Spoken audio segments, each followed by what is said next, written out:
Yra gydytojų, kurių laukti nereikia. Manodaktaras.lt.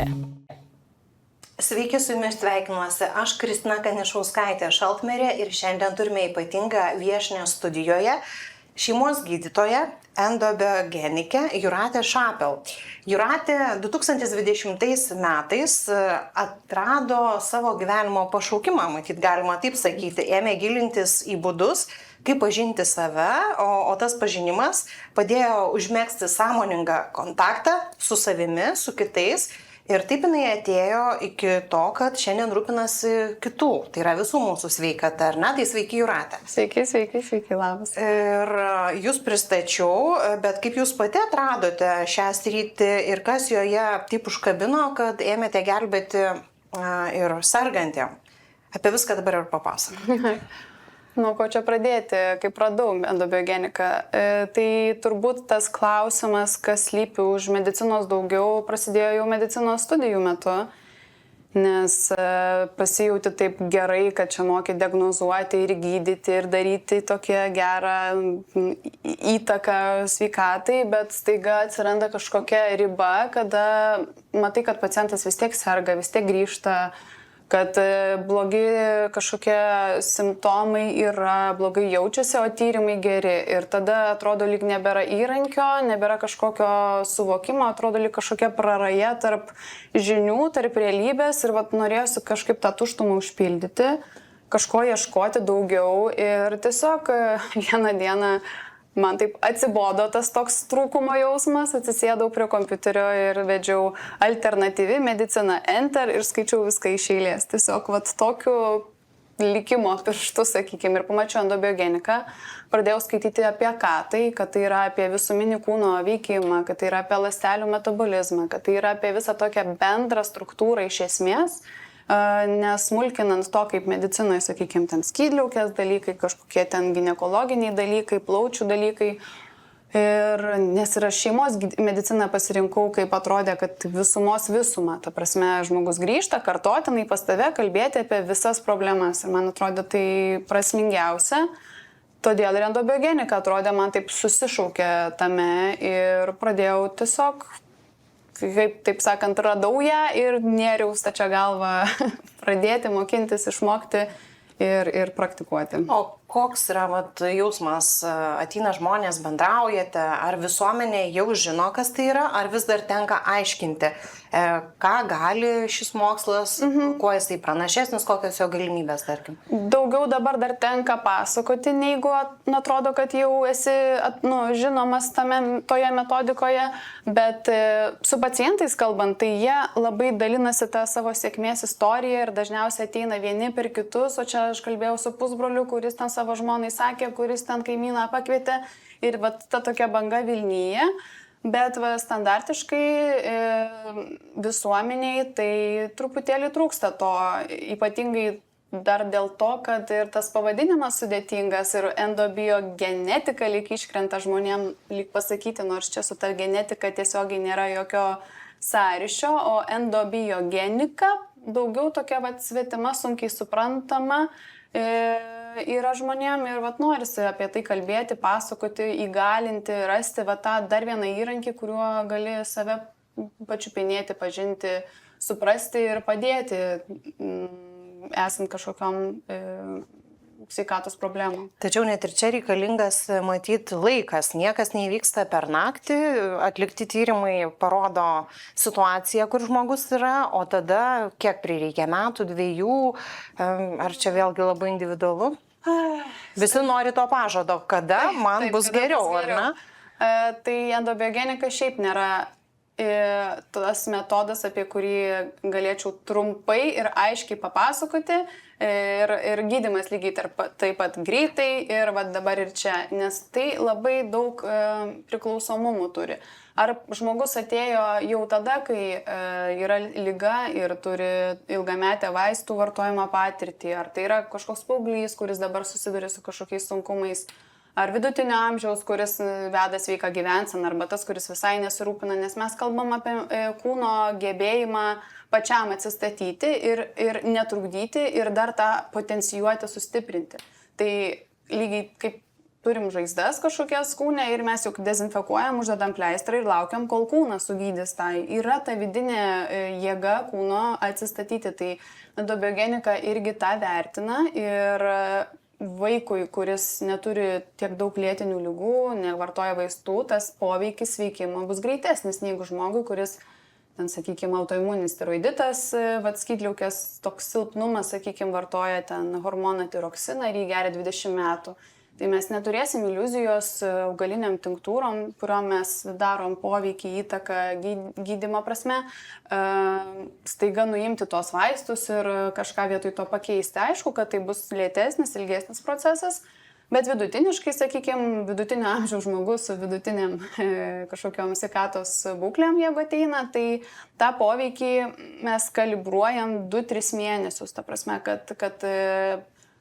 kad pasijaustų jam pačiam, kad jis gebėtų atpažinti, nes ir čia yra toks, kad jeigu ateina dėl bėrimo, kuris yra tokio dydžio, tokios formos ir matom, kai jis mažėja arba išnyksta, labai lengva įvertinti, bet kai ateini dėl energijos tokos, nuovargio, kažkokio nemigos ir tada pasakyti, kad tau bet pagerėjo yra sunku, nes, jeigu prastai miegi, o dabar šiek tiek geriau miegi, tai ar čia gerėja, ar čia negerėja, ar čia sutapimas, ar čia sutapimas, bet jeigu geriau miegi ir atsirado jėgų sportuoti, kažką daugiau veikti, tu gali įvertinti, kad visgi kūno energijos ir resursų yra daugiau, vadinasi, yra kažkoks tai metabolizmo pokytis į tą sveikimo pusę, kad staiga aš turiu noro kažką daugiau daryti, kad man gal rečiau pučia pilvą, o nebėra galvos skausmų, nepastebėjau, arba ten, nežinau, geresnė nuotaika, ar ne, kažkoks toks neapčiuopiami dalykai.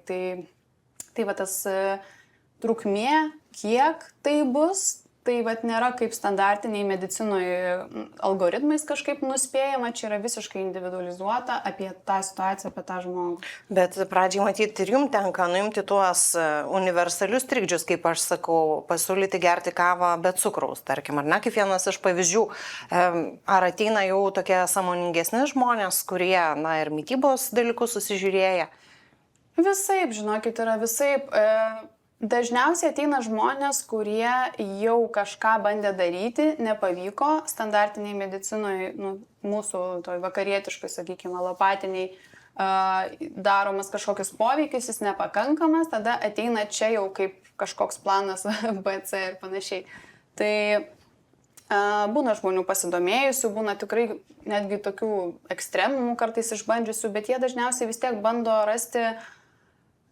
Jie jaučia per kūną, kaip yra teisinga, bet jie bando rasti kažkokį patarimą, suvokimą, kas patvirtintų apie tai. Tai endobiogenika gali vesti tuo keliu ir tų sąmoningų pacientų vis labiau daugėja. Tikrai, nes aišku, yra ta informacijos pasiekiamumą, mes turim šiais laikais paprastesnį, lengvesnį. Tai bet tikrai ateina ir žmonių, kurie maždaug dažnai tai būna, ateina, aš čia lytiškumui nenoriu nieko pabrėžti, bet turiu meni, kad ateina vyras ir sako, aš nežinau, mane žmona užrašė. Ir tada toks su tokiu pacientu, kurio intencija ne jo paties, o per kažką yra sunkiau dirbti, nes tada ir toks abejingumas truputėlį yra, kad gal ne man reikia, o kažkam kitam reikia. Tai ir turbūt žmogus turi būti pats pasiruošęs atvykti, endobiogenikos metodiką priimti, nes tai nėra viena tabletė stebuklinga, kuris taiga viską dabar ir čia išsprendžia. Čia reikia palaipsninio tokio nusiteikimo, darbo, stebėjimo, savistabos ir tada tas rezultatas ateina darniai. Taip. Iš ties teko girdėti, kad gana brangios konsultacijos šių specialistų ir kad eilėse tenka pastovėti, ar ne? Ar čia dėl to, kad ritasi dabar ta žalumo ir tvarumo banga, ar tiesiog, kad tų specialistų nėra daug, kaip jūs matote, kokia bėda šitai vietai? Bėda dėl kainų ar bėda dėl to konsultacijų laukimo, gal sakyčiau. Laukti. Tai šiaip dabar vyksta naujų endobiogenikų rengimo programa. Ir pakankamai tų endobiogenikų pastaraisiais metais tikrai padaugėjo. Aišku, jie baigia kursus, praktikuoja, nepraktikuoja, čia jau kiekvieno pasirinkimas, bet Taip, tos eilės yra pas labiau žinomus, sakykime, tos endobiogenikus ilgesnės, ten 2-3 mėnesiai, pas kai kuriuos netgi 4, bet šiaip apie mėnesį 2 dažniausiai reikia mėnuo, pusantro. Gali reikėti palaukti, visą laiką atsiranda kažkokių tarpų, nes viskogi gyvenime ištinka, bet kam reikia, tas tikrai randa, suspėja o dėl tos kainos noriu atliepti, tai tiesiog žinau, kad ji yra gal netokia patogi žmonėms, bet žinau, kiek darbo po to slypi. Ir kartais ta konsultacija yra 2 valandas, ar ne? Mes kalbamės apie pirminę konsultaciją su žmogumi yra 2 valandas, grinai suprasti, apie ką tas žmogus, pajausti jo tą metabolinį poreikį, jo tas norėjimą gyvenime kažkaip performinti, ta žodis realizuoti ir ne save kažkaip dirbti, įsiprasminti. Tai nori pajausti, apie ką tas žmogus yra, tada apžiūra, sakykime, kraujo tyrimo aptarimas, tolesnio plano įgyvenimas, tai 2 valandos, bet kas už tų 2 valandų slypi? Daug darbo namuose, daug skaitimo papildomai, sėdėjimo gilinimosi į tą procesą, kuris pas jį vyksta, nes ne visi atvejai yra tokie pat paprasti, ar ne? Yra tikrai tokių, kuriuos sėdi ir galvoja, ar čia geriau per tą pusę veikti, ar per tą pusę veikti ir norisi, kuo to greitesnio, geresnio rezultato, tai čia ne 2 valandų tas darbas, noriu pasakyti. Dėl to kaina yra tokia, ta prasme, tokia, manau, adekvati tuo, kad daug darbo po to slypi ir po to dar mes bent jau taip praktikuojam, kad po to įvyksta susirašymas elektroniniu laišku per elektroninį paštą, ta prasme, kaip sekasi, ar yra kažkokių klausimų, tų klausimų kažkoks pakomentavimas, tai toks rekonsultavimas dar laikotarpio eigoje, kuris nėra kažkaip ten apmokestinamas šiuo metu. Kita vertus, žmogus gauna tarsi tokią palydą, nėra taip, kad uždariau duris ir, iki kito vizito niekam nerūpiu. Taip, tikrai bandom tą aiškumą perteikti, nes pradėjus, sakykime, tikrai gali tų klausimų kilti.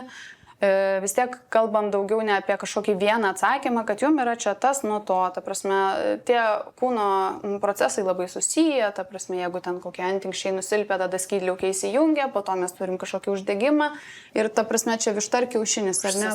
Užsisuka kažkoks ratas, tu bandai jį taip visuminiškai žmogui papasakoti ir kartais taip įvyksta toks lyg kas čia darosi, ar ne, kai daug tos informacijos pasakai, bet ir vis tiek žmogui reikia tą suvirškinti, tada vėl perklausę, kokį laišką. O visuomenės sergamumas, kažkaip įvairūs tyrimai rodo, kad lyg ir labiau sergame. Ir, tokia, man kaip prielaida, aš juk ne medikė, tik interpretuoti galiu, kad esam vis labiau atitrūkę nuo gamtos, ciklų, ritmų, miegas, ar net ta pati mityba. Tai, ką mes valgome, tokia eilė atrodytų problemų, ar būtent dėl to viskas, ar kaip jūs aiškinat? Kalbant apie endobiogeniką, į tą chronobiologinį veikimą pasaulio, kosmobiologinį, tai labai atsižvelgiama, nes taip apibūdinama, kad žmogus yra kosmobiologinė būtybė, kad naivu tikėtis, kad sumažėjęs ar padidėjęs saulės šviesos kiekis, ar temperatūra, ar magnetinės kažkokios ten bangos, radiacijos ir panašiai mūsų neveikia, juk veikia mes lygiai ta pati gamtos dalis. Ir lygiai taip pat kaip keičiasi sezoniškumas, tai ir mūsų metabolizmas turi prie to prisitaikyti, ar ne? Po žiemos, kai mes valgom sunkesnį maistą kažkokį, ar ne, jo būna daugiau, tamsios dienos, ta prasme, lyg toks žiemos, toks ramus tas kaupimo periodas. Ir staiga ateina pavasaris, daugiau šviesos, aktyviau gyvenam, tai automatiškai medžiagų apykaita irgi turi prisitaikyti. Nuo tokio, sakykime, kaupimo ir tokios sėdėjimo namuose mes turim išeiti ir turėti staiga daugiau energijos, visą tą metabolinį krūvį, kurį davėm suskaldyti, ta prasme atsinaujinti, taip pat kaip gamtoje. Taip pat ir čia, dėl to reikia aktyvesnės skydliaukės pavasarį. Ir kai pavasarį, sakykime, atsiranda kažkokios alergijos ten ar sveikatos paūmėjimai lėtinių lygų, visi stebisi, kas čia, kaip čia, bet tai yra toks prisitaikymas prie pokyčio, kurio mes tiesiogiai nejaučiam, bet kosmobiologiškai mus tai veikia per mūsų jutimo receptorius. Ir metabolizmas viduje kalibruojasi, keičiasi, reikia aktyvesnės skydliaukės, o jos nėra, jeigu nėra, sakykime, ir tada mes turim kažkokį pablogėjimą. štai gan mažiau energijos, vėl kažkoks, nežinau, vidurių užkietėjimas, taiga vat užėjęs, ar ne, nu tokie ženklai, kuriuos galima susirankioti. Tai va, ir vat apie tai kalbant, apie alergijas, kurios irgi pavasariop užklumpa, arba ten lygų sezonas, vat ruduo ir paskui lapkritis. Tai yra vat tie momentai, kada vyksta rekalibracija metabolizmo. Ir su žmogum apie tai kalbantis, mes irgi galim atrankioti, kur ta silpnoji vieta gali būti pagal tai, netgi pagal tą sezoniškumą simptomų atsirandantį. Tai, o kuo toliau nutolstam nuo biologinio ritmo gamtoje, tuo tas poveikis į priešingą pusę ir yra. Ta prasme, kad ta dirbtinė šviesa, kad mes visą laiką uždaroje aplinkoje, nėra tiesioginės saulės šviesos, maistas, jis visą laiką visai prieinamas, visi egzotiniai vaisiai, visi importiniai ten dalykai, priedai, žodžiu, ką iš esmės Lietuvos mikroklimate, makromikroklимate mes turėtumėm turėti raugintų produktų ar ne, kažkokį laikotarpį, kai nėra šviežių. Nu, žodžiu, tas visas industrializavimas turi savo tokį ir mes nesam to paveikti ir bandom apie tai kalbėtis. Vieni tą jaučia taip iš vidaus iš karto kažkaip intuityviai, kitiems reikia aktyviai apie tai pasakoti. Tikėtina, kad kažkas klausydamasis mūsų pokalbio sakys, man gal visai į tą pusę, ar ne? Kas šios srities specialistus rengia, reikia kažkokių žolininkystės paslapčių mokintis, kur čia dabar pasiduot, padėkite susiranduoti. Tai nereikia baigti kažkokių ten ypatingai dalykų prieš tai, bet tai turi būti medicininės krypties, tai sakykime, farmacija, odontologija, kažkas vat iš tų yra papildomas ir alternatyvios medicinos įstatymas 2021 metais išleistas. Ir ten yra viskas iš esmės nurodyta, kokiom specialybėm galima studijuoti, nes 21 metais endobiogenika yra patvirtinta kaip teisiškai, priimtinas metodas praktikuoti ir gaunama endobiogenikos specialisto licenzija. Ir kad juo galėtum būti, tada turi surinkti 80 valandų kvalifikacinių tobulėjimui. Taip pat kaip gydytojai jas renka, taip ir endobiogenikam reikia. Na ir endobiogenikos institutas kasmet, jau nuo 15 metų, organizuoja kursus, kad gauti tą licenciją, tai yra tęstiniai mokymai, žodžiu, su praktika klinikoje, su tokiu betarpiškumu, su ne gydytojais, bet endobiogenikos specialistais bendradarbiaujant klinikoje. Įdomiausia šiek tiek jūsų istorija, esate apie save tai pasakusi, kad kartais jaučiate dvilypį jausmą, tai ir pacituosiu, ar ne? Dieviškumą, kad galiu išgydyti ligas ir beviltiškumą, kad visgi pacientai vėl sugrįžta gydymams. Ar būdama dabar šioje srityje, žodžiu, tos vilties daugiau yra? Čia turbūt perskaitėte mano tą pasisakymą, kaip aš jaučiausi medicinos studijų metais. Taip, tai va, o dabar perėjusi kitą. Taip ir buvo. Dabar tikrai ramiau kvėpuoju, nėra tokio konflikto viduje, nes tiesiog tikrai tuos procesus, kuriuos matau, aš juos jaučiu anksčiau, ko anksčiau neturėdavau to žvilgsnio tokio. Tai tikrai dabar gera jaustis taip, kad aiškiau, kad žinau, per ką galiu daryti poveikį, įtaką, sveikatinimą. Aišku, yra ribotumas. Faktas, kad yra ribotumas, mes negalim peršokti per genetiką, ar ne? Jeigu yra tam tikras polinkis turėti aktyvę skydliaukę arba ten labai aktyvius estrogenus, kaip daug kas, sakykime, dėl svorio. Moteris ateina, sunku numesti svorį, viską išbandžiau, niekas, žodžiu, nepadeda ir tiesiog tu pamatai tą vidinę terpę, mes vadinam ją terein, tą vidinę prigimtinę terpę ir ten yra tiesiog aktyvus kortizolis, aktyvus estrogenai, silpna skydliaukė, aktyvus insulinas. Tai yra tokia bazė, ant kurios tas svoris super gerai laikosi. Ir tu tiesiog gali informuoti žmogų, kad taip, tavo metabolizmas yra toks, tu viską gerai darai, priimk save, nes tiesiog kitaip nebus. Ta prasme, tiesiog tavo kūnas taip veikia, jam reikia taip, nes yra toks tiesiog genetinis, gal sakykime, komponentas tavo kažkokia per kartas ar kaip čia, bet tu turi tokius aktyvius hormonus ir jie nepasikeis kažkaip dramatiškai, kad staiga mes turėsim 90, 60, 90 ilgus, stiprius plaukus, tvirtus nagus. Ta prasme, tai yra tam tikras aplink ką mes galim dėliotis. Tai va tas susipažinimas su savim endobiogenikoje ir yra, kad tu pamatai, kas manyje yra, kas manyje slypi ir susipažinti su savim, priimti save ir, nes kūnas mūsų namai, mes juose gyvenam nuo gimimo iki pat ir endobiogenika padeda būti tuose namuose, priimti. Labai gražiai pasakėt, net daina suskambo atmintyje, galėsiu pasidalinti ir su jumis, kad čia viena nesiklausyčiau tylomis mintise, o dar noriu iš tikrųjų išklausti apie tą pirminį postumį, kas jūs stumtelėjo į mediciną, kodėl joje esat, ar kažkoks gyvenimo įvykis, ar talentai?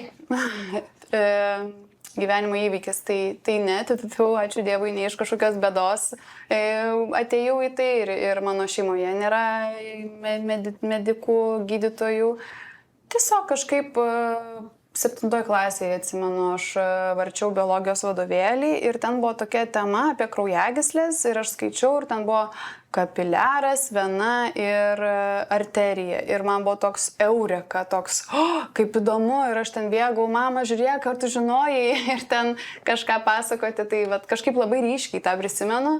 Ir tiesiog man buvo be galo įdomu suprasti, apie ką ten, čia ir širdis, ir čia tą daro, ir čia pumpuoja, ir čia kepenys, ir kaso, ir dar 12 pirštai, ir storoji, ir, žodžiu.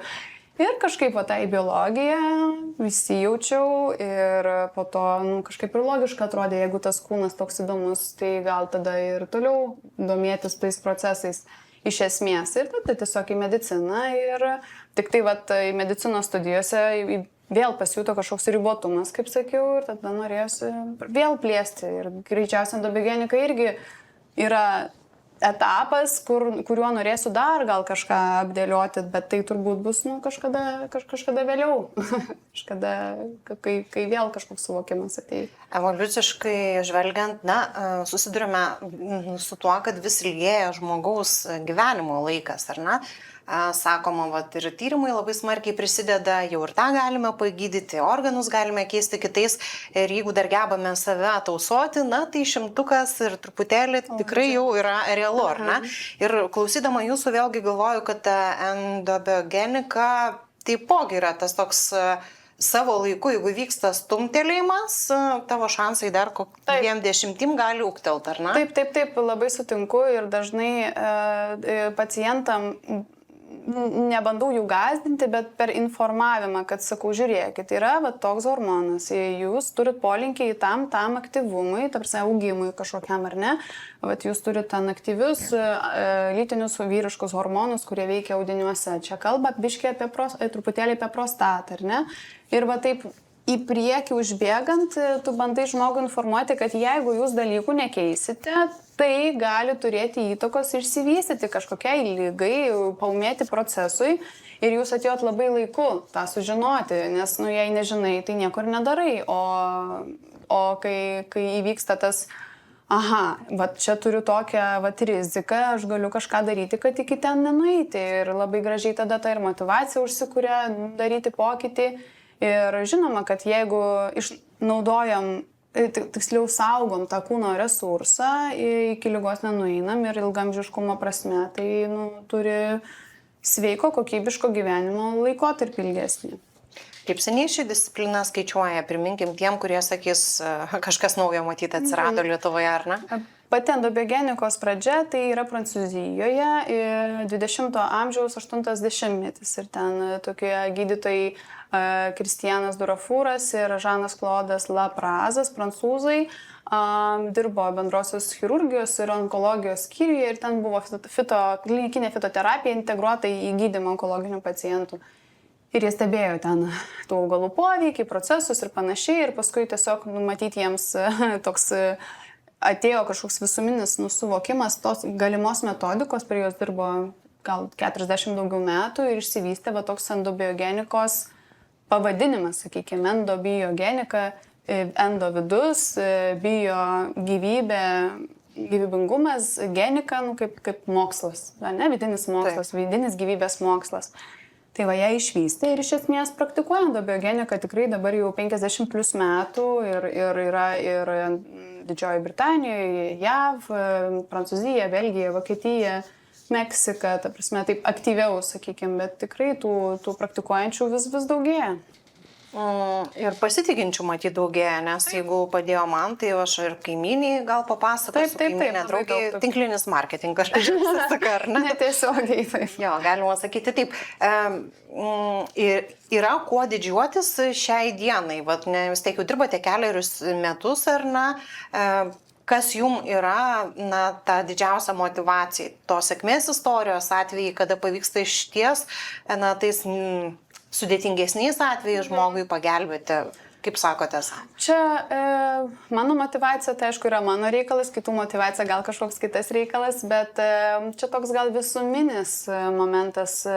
Man iš esmės labai svarbu jausti, kad aš galiu pasinaudoti įrankių ir padėti, ta prasme, sužinoti, kas vyksta ir padėti iš esmės.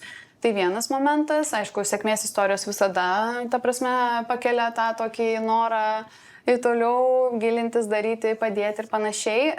Tai vis tiek jų yra, aišku, yra visokių situacijų, bet vienas, žodžiu, dalykas, o kitas dalykas yra bendruomenė. Nes jeigu tu dirbi kažką, kas yra smagu ir faina, bet esi vienas arba esi tokioje atmosferoje, kaip ten, gal mediciną studijuojantis rezidentai ir studentai supras, kaip klinikose kartais būna toks hierarchinis pasiskirstimas, ar ne, tai kad ir ta medicina tokia smagi ir įdomi, bet tau staiga praktikuoti tampa taip baisu ir neįdomu ir tu tiesiog nori nuo to bėgti. Tai tas mikroklimatas yra super motyvuojantis ir mūsų ta bendruomenė, merginos, kurios dirba, stengiasi tą endobiogenikos žinutę išnešti į pasaulį, yra tikrai sąmoningai idėjiniai žmonės ir taip gera tarp tokių žmonių būti, nes, kaip sako, įvardink 5 draugus, aš tau pasakysiu, kas tu esi, ar ne, daugmaž, kad jie irgi tau daro įtaką, tai gera būti tarp sąmoningų, tokių inteligentiškų žmonių ir su jais eiti per tokį prasmingą veiklą. Ir manau, tai turbūt tai bus viena iš didžiausių motyvacijų. Kokį linkėjimą turėtumėt tiem, kurie šios srities dar neatrado, bus pirmas kartas klausant mūsų, arba jau yra, kitaip tariant, ar ne, tai ko palinkėtumėt? Pacientam ko palinkėčiau. Būsimiem žmonėm, nebūtinai pacientam, jie gali tiesiog profilaktiškai ateiti, save pažinti. Tai mano linkėjimas turbūt būtų, kad nebijokit sužinoti tą savo vidinę tiesą, kad susipažinti su savim, nes kaip ir prieš tai sakiau, kad kūnas yra mūsų namai, mes norim gerai jaustis, mes norim dienoje funkcionuoti, mes norim kuo ilgiau sveikai gyventi. Tai vat, tą kūną pažinti, suvokti, kaip jisai veikia, priimti, susitapatinti, džiaugtis ir žinoti, pagal kokius principus aš savo dar galiu padėti. Tai vat, tas linkėjimas tiesiog nebijoti susitikti su savimi iš vidaus ir tą priimti. Pažvelgti į savęs, kaip išgirdome šiandien, ar ne, kūnas yra mūsų namai, tai tiesiog reikia jais rūpintis. O aš noriu padėkoti už labai tokį netipišką, bet kitokį žvilgsnį į žmogaus organizmą, į sveikatą, į kelią, kuriuo galima irgi eiti. Tikiu, kad atsiras tokių, kurie atvers ir tokį lapą. Ir noriu priminti, kad šiandien studijoje buvusi medikė yra šeimos gydytoja, ar ne, ir endobiogenikė Jūratė Šapel. Pažinokit, mylėkit ir lauksim tą kitą kartą, kaip sakėte, ateisit, jau prisižadėjo dabar. Pasakiau garsiai, tai matyt taip ir reiks. Tai ačiū Jūratė, kad buvot kartu. Ačiū. Iki kitų kartų. Visa. Visi gydytojai pirštu pasiekiami. Monodaktaras.lt